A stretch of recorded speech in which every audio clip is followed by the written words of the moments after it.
एहतलाम हो गया, अगर मर्द को जनाबत हो गई तो मस्जिद में आना हराम है उसके लिए। मस्जिद में आना हराम है। नापाकी की हालत में मस्जिद में आप नहीं आ सकते, बगैर वजू के आ सकते हैं, लेकिन जनाबत की हालत अगर है मस्जिद में कदम भी रखोगे हराम है।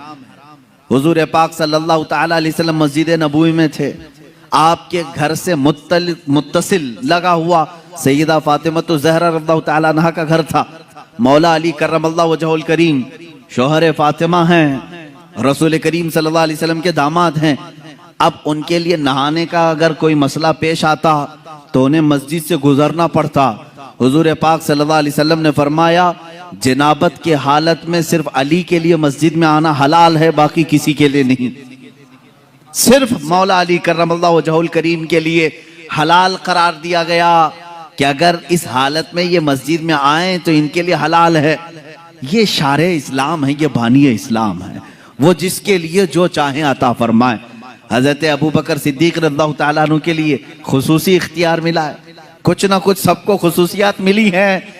हुजूर पाक सल्लल्लाहु ताला अलैहि वसल्लम ने फरमाया था, मस्जिद नबवी के आसपास जिसके भी मकान की खिड़की खुलती है वो बंद कर दें, मस्जिद की तरफ खिड़की ना खोलें, मना था। लेकिन हुजूर सल्लल्लाहु अलैहि वसल्लम ने फरमाया, सिवाय अबू बकर सिद्दीक की खिड़की के, अबू बकर सिद्दीक की खिड़की अगर मस्जिद नबवी की तरफ खुली रहे उनके लिए जायज है। ये शरई इख्तियारात मैं बता रहा हूँ, शरई इख्तियारात।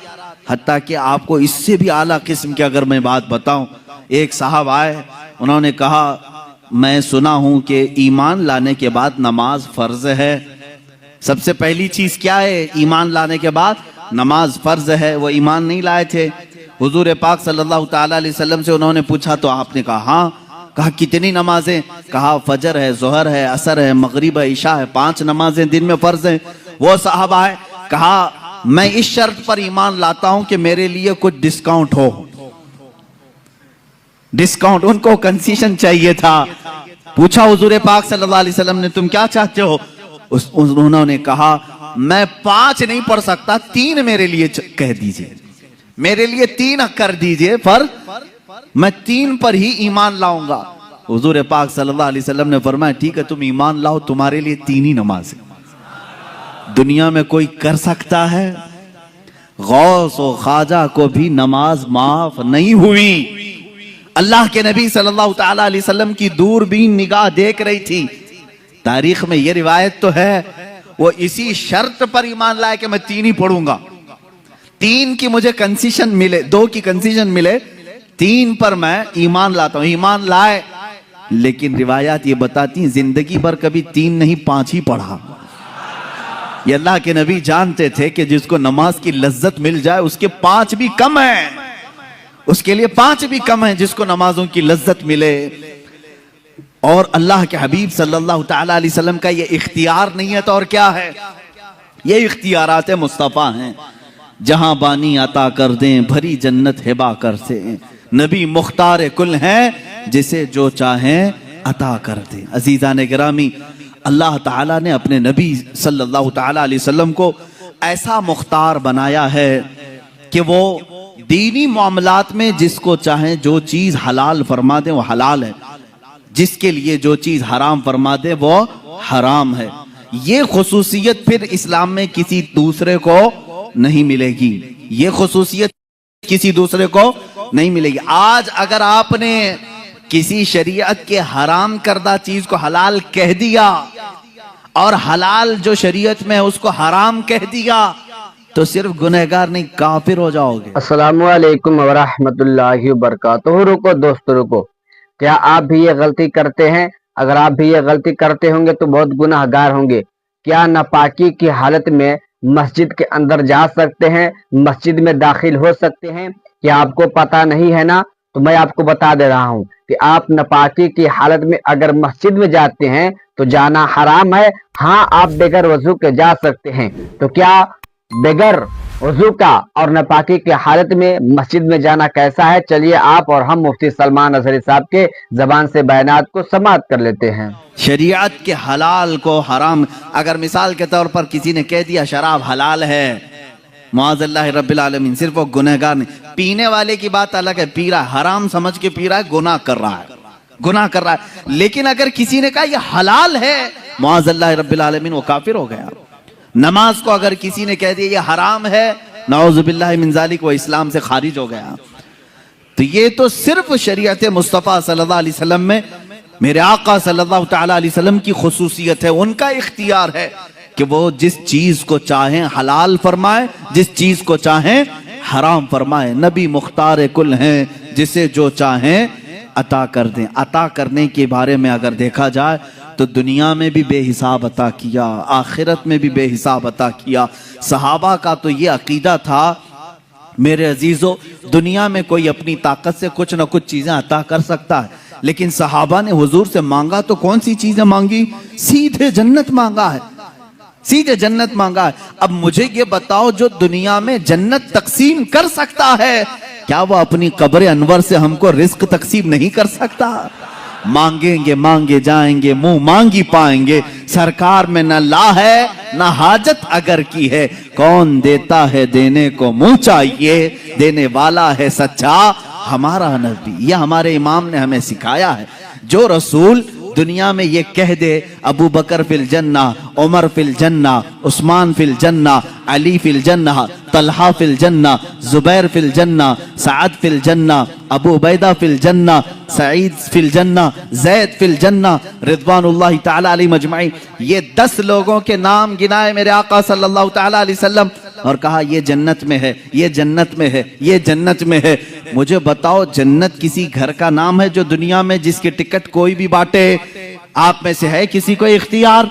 ये सिर्फ वही तकसीम कर सकता है जिसे अल्लाह ने इख्तियार दिया है। तुम जिसे चाहो जन्नत दे दो, और जिससे रसूल मुंह फेर ले उसके लिए दोज़ख है। हम जन्नत किसको मानते हैं? जो रसूल के दर से ही मिले।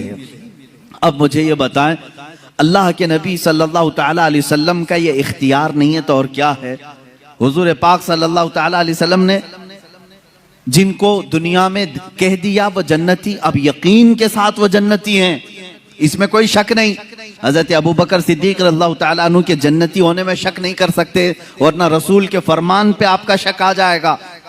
अल्लाह के नबी सल्लल्लाहु अलैहि वसल्लम ने आखिरत की यहाँ पर तकसीम कर दी। अब यहाँ छोटी छोटी सी बातों पर उलझे हुए हैं। इतनी बड़ी चीज दी है रसूल पाक ने, इतनी बड़ी चीज। अब इसमें क्या क्या गारंटी मिलती है मालूम है? क्या क्या गारंटी? अगर हुजूर पाक सल्लल्लाहु ताला अलैहि वसल्लम ने यह फरमा दिया कि अबू बकर फिल जन्ना, मतलब क्या है? अबू बकर जन्नत में है, ये फरमा दिया। अब इस एक लफ्ज से हुजूर ने क्या क्या दिया मालूम है? सबसे पहली चीज इस बात की गारंटी दे दी कि इनका खात्मा ईमान पर होगा, बगैर इसके तो जन्नत नहीं है, ये गारंटी मिली। और दूसरी चीज हुजूर पाक सल्लल्लाहु ताला अलैहि वसल्लम ने फरमा दिया अबू बकर फिल जन्ना, जन्नत में है। इसका मतलब है दूसरी गारंटी मिली, कब्र में जन्नत की खिड़कियां खुल जाएंगी। तीसरी गारंटी ये मिली, कयामत के दिन हिसाब किताब आसान हो जाएगा। चौथी गारंटी ये मिली कि तुम पुल सिरात से आसानी से गुजरोगे, इसलिए कि हुजूर ने जन्नत की जो खबर दी उससे पहले ये सारी चीजें निकल गई। मेरे अजीजों, अल्लाह के नबी सल्लल्लाहु ताला अलैहि वसल्लम इतनी बड़ी चीजें जब किसी को नवाज रहे हैं, अब अगर हम अपने घरों की फरियादें मेरे आका को सुनाएं तो किसी और को क्या तकलीफ है, किसी और को क्यों दिक्कत है? अल्लाह ने उन्हें अता किया है और उम्मत को नवाजने के लिए ही अता किया है। रसूल को भेजा ही इसलिए है कि भोली भाली उम्मत की वो दस्तगीरी फरमाए, और उन्होंने अपनी जिंदगी में भी किया और बाद वफात भी कर रहे हैं, बाद वफात भी कर रहे हैं। मेरे अजीजों, इख्तियारात की बात अब मैं आपको बताऊं, अल्लाह के नबी सल्लल्लाहु ताला अलैहि वसल्लम दुनिया में इख्तियारात कितने रखते थे ये तो हम हिसाब नहीं कर सकते। नमाजों के मामले में हुजूर ने जो फरमा दिया वो शरीयत है, रोज़ों के मामले में जो हुजूर ने फरमा दिया वो शरीयत है। अब एक सहाबी आए, देखिए यहाँ मेरे आका का इनाम और इकराम और आपकी अताएं, कानून सबके लिए बराबर है। आज जो जज है वो भी किसी को कानून से अलग नहीं कर सकता, उसके पास भी इख्तियार नहीं। लेकिन मेरे आका सल्लल्लाहु ताला अलैहि वसल्लम कानून साज हैं, कानून बनाने वाले। वहां पर किसी के लिए एक्सेप्ट रखा जा सकता है। एक साहबी आए, कहा या रसूल अल्लाह सल्लल्लाहु ताला अलैहि वसल्लम, मैं रोजा तोड़ लिया, रोजा रमजान का रोजा मैंने तोड़ लिया, खा लिया, क्या करूं? कहा कफारा है, जानबूझ करके जो रोजा तोड़ेगा कफारा है। क्या है कफारा? कहा या तो एक गुलाम को आजाद कर, या तो फिर 60 रोजे कंटिन्यू रख, 2 महीने कंटिन्यू रोजे रखना। एक रोजा जिसने छोड़ा उसका कफारा है 2 महीने रोजा रखने पड़ेंगे, या तो फिर 60 मिस्किनों को खाना खिला। उस साहबी ने कहा ला अजीदु शैअन या रसूल अल्लाह, ऐ अल्लाह के रसूल सल्लल्लाहु ताला अलैहि वसल्लम, ये तीनों में से मेरे से पास कुछ भी नहीं है। मैं ऐसा हूं नहीं कि गुलाम आजाद करूं, और इतनी ताकत नहीं है कि 60 दिन के रोजे रखूं। एक ही तोड़ दिया, 60 कहां रखूंगा? और 60 मिस्किनों को खाना खिलाने की बात मेरी ताकत से बाहर है। ये 3 ऑप्शन थे, लेकिन तीनों करने की ताकत नहीं थी। हुजूर पाक सल्लल्लाहु ताला अलैहि वसल्लम ने क्या फरमाया? जा, अब इसके बाद मेरा इख्तियार नहीं है, जो चाहे, अल्लाह का हुक्म था मैंने सुना दिया। नहीं, बिठाया, थोड़ी देर इंतजार करो। महफिल में एक साहब खजूरों का टोकरा लेकर के आए, खजूरों का टोकरा। रसूल करीम सल्लल्लाहु ताला अलैहि वसल्लम ने वो टोकरा उठाया, उस साहबी से कहा जा पूरे मदीने में ये खैरात कर दे, तेरे रोजों का कफारा हो जाएगा। ये बांट दे, रोजों का कफारा हो, तेरे एक जो तोड़ा है रोजा वो कफारा हो गया। सुनो मेरे अजीजों, अभी यही बात खत्म नहीं। वो साहबी खजूर का टोकरा लेते हैं और कहते हैं या रसूल अल्लाह, पूरे मदीने में मुझसे ज्यादा गरीब कोई है ही नहीं, कोई नहीं है, किसको तकसीम करूं, किसको खिलाऊं? अल्लाह के नबी सल्लल्लाहु अलैहि वसल्लम ने फरमाया तू खुद खा ले, कफारा अदा हो जाएगा। यह है शान इख्तियार, इख्तियारात मुस्तफ़ा सल्लल्लाहु ताला अलैहि वसल्लम की असमत ये है।